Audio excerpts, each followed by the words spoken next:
Bom dia, bom dia. Sexta-feira novamente, mais uma sexta na nossa vida, na nossa caminhada, graças a Deus. Estamos aqui com as nossos grãozinhos no caminho, a nossa leitura diária do Evangelho segundo o Espiritismo e do Livro dos Espíritos. E hoje o Evangelho nos traz o capítulo 24. Não coloqueis a candeia sobre o alqueire, não vades aos gentios. Jesus enviou seus 12, os apóstolos, depois de lhes ter dado as instruções seguintes: Não vades aos gentios e não entreis nas cidades dos samaritanos, mas ide antes às ovelhas perdidas da casa de Israel, e nos lugares para onde fordes, pregai, dizendo que o reino dos céus está próximo. Jesus prova, em muitas circunstâncias, que suas vistas não estão circunscritas ao povo judeu, mas que abarcam toda a humanidade. Se, pois, disse aos seus apóstolos para não ir aos pagãos, não foi por desdenhar sua conversão, o que teria sido pouco caridoso, mas porque os judeus, que criam na unicidade de Deus e esperavam o Messias, estavam preparados pela lei de Moisés e os profetas para receber a sua palavra. Entre os pagãos, a própria base faltando, tudo estava por fazer, e os apóstolos não estavam ainda bastante esclarecidos para uma tão pesada tarefa. Por isso lhes disse: Ide às ovelhas desgarradas de Israel, quer dizer, ide semear num terreno já preparado, sabendo bem que a conversão dos gentios viria a seu tempo. Mais tarde, com efeito, no centro mesmo do paganismo, os apóstolos iriam plantar a cruz. Essas palavras podem se aplicar aos adeptos e aos propagadores do Espiritismo. Os incrédulos sistemáticos, os escarnecedores obstinados, os adversários interessados, são para eles o que eram os gentios para os apóstolos. A exemplo destes, procuram primeiro os prosélitos entre as pessoas de boa vontade, daqueles que desejam a luz, em que se encontra um germe fecundo e o número deles é grande, sem perder seu tempo com aqueles que se recusam ver e ouvir e se obstinam tanto mais pelo orgulho quanto se parece ligar mais valor à sua conversão. Mais vale abrir os olhos a 100 cegos que desejam ver claramente do que a um único que se compraz na obscuridade, porque é aumentar o número dos que sustentam a causa em maior proporção. Deixar os outros tranquilos não é indiferença, mas uma boa política. Sua vez virá quando serão dominados pela opinião geral e ouvirão a mesma coisa repetida sem cessar ao seu redor. Então crerão aceitar a ideia voluntariamente por si mesmos e não sob a pressão de um indivíduo. Depois ocorre com as ideias o mesmo que com as sementes. Elas não podem germinar antes da época e somente em terreno preparado. Por isso é melhor esperar um tempo propício e cultivar primeiro as que germinam, para evitar que abortem as outras em as apressando muito. Ao tempo de Jesus e em consequência das ideias restritas e materiais da época, tudo estava circunscrito e localizado. A casa de Israel era um pequeno povo, os gentios eram pequenos povos circundantes. Hoje as ideias se universalizam e se espiritualizam. A luz nova não é privilégio de nenhuma nação. Para ela não existem mais barreiras, tem seu foco por toda parte e todos os homens são irmãos. Mas também os gentios não são mais um povo, porém uma opinião que se encontra por toda parte e da qual a verdade triunfa pouco a pouco, como o cristianismo triunfou do paganismo. Não é mais com as armas de guerra que são combatidos, mas com o poder da ideia. Muito bem. Aqui os Espíritos falam para a gente, nas palavras do Evangelho, que nós temos, hoje em dia, uma grande condição, de atingir a humanidade toda, levando a palavra do amor e da caridade através da mídia, não é?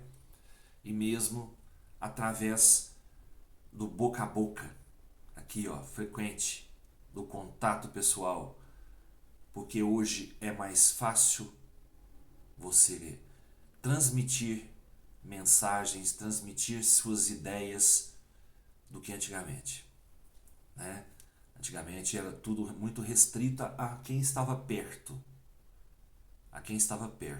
Hoje nós temos essa oportunidade enorme de, através da comunicação, da mídia, né? A gente poder levar a palavra a muitos lugares desse planeta, para não dizer a todos os lugares desse planeta. O que acontece? Ouve quem quer ouvir. Ouve quem busca conhecimento, quem busca a verdade, quem busca a Cristo. Ouve quem quer. E nós temos que respeitar esse tempo, porque todos um dia vão chegar a querer buscar o conhecimento, a buscar a verdade, a buscar a Deus, né? Nós temos que respeitar, nós temos que levar a palavra, mas não adianta eu levar a palavra a alguém que não quer recebê-la.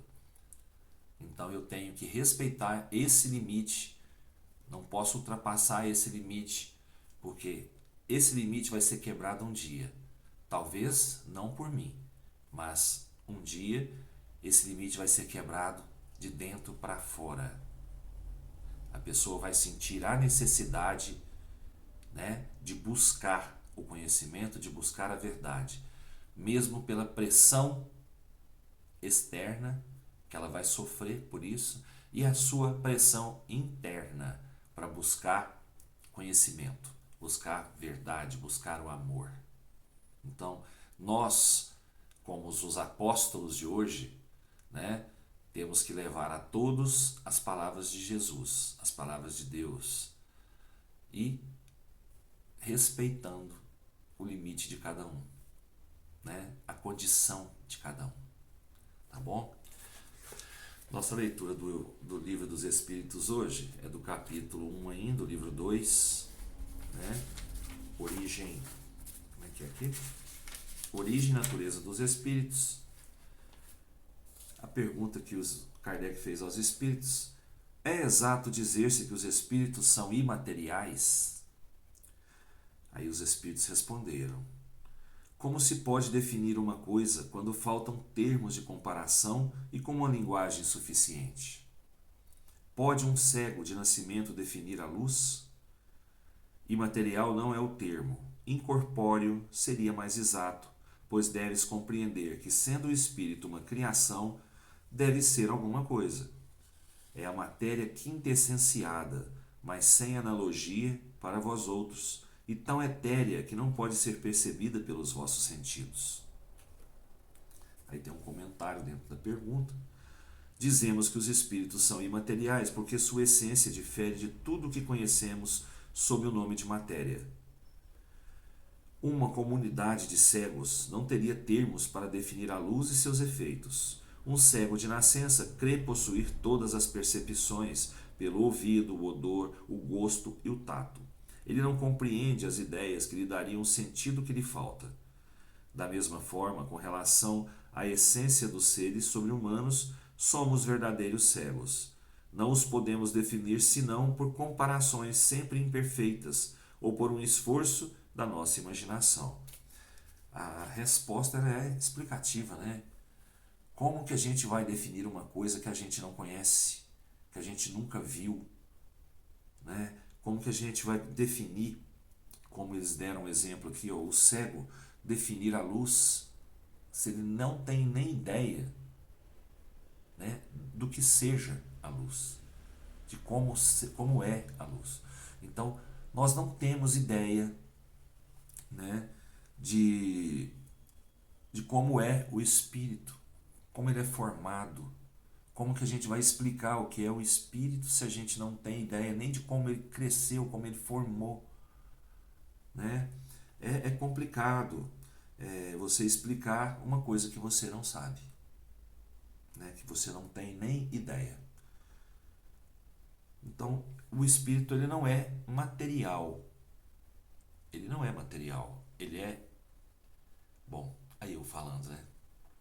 Como que eu sei que ele não é material? Às vezes a matéria dele é uma matéria etérea, é uma matéria sutil, mas existe matéria ali sim, existe. Eu só não sei explicar como é, mas existe uma matéria ali.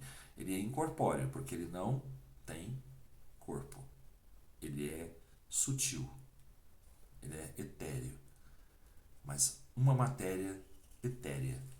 É isso que eu defino o espírito. Vamos lá? Eu espero que todos aí possam definir da sua maneira, né? Melhor do que a minha. Desejo a todos uma ótima sexta-feira, com muita luz, com muita paz, com muito amor e equilíbrio nos nossos corações. Uma ótima preparação de final de semana para todos nós. Jesus nos abençoe. Fiquem com Deus e até amanhã, se Deus quiser. Beijo no coração.